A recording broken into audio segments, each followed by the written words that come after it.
Hello and welcome to this quick tutorial on how to add a LoRa device to your new Allorado Gateway.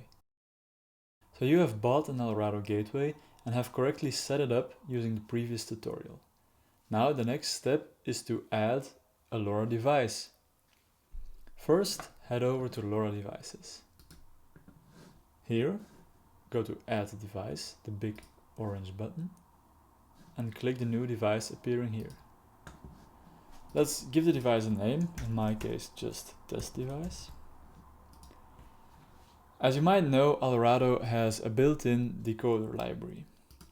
If your device is supported and in this list, please do select the correct model so we can already decode for you, so you don't have to do the bits and bytes yourself.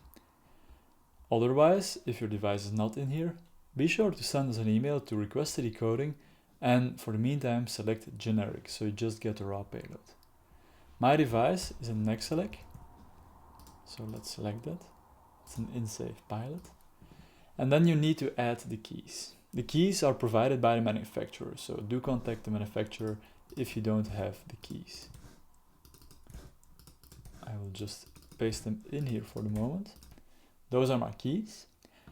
And then let's save the device. The device has been added, but how can we test whether it correctly works?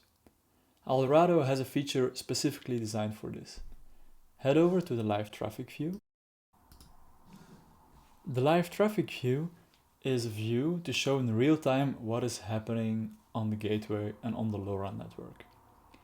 So let's put the batteries in the sensor I just provisioned, and normally you should see the device join.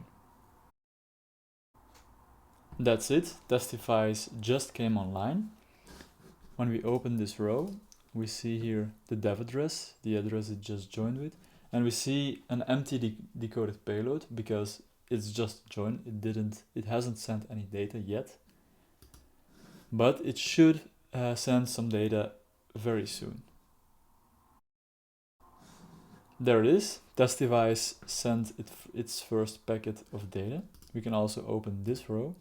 And we see here the signal strength, which is quite good, the raw payload, and then out here, because we selected the correct model for this device, so the gateway knows which device it's dealing with, so it has automatically decoded the values sent by that device. We see here, for example, the temperature and the humidity.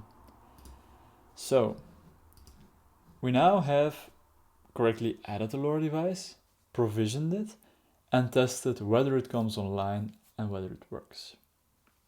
The next step is to actually use this data and do something useful with it. For that, we use Node-RED. Head to the next tutorial on the website to learn more about how to use Node-RED to various protocols or dashboards.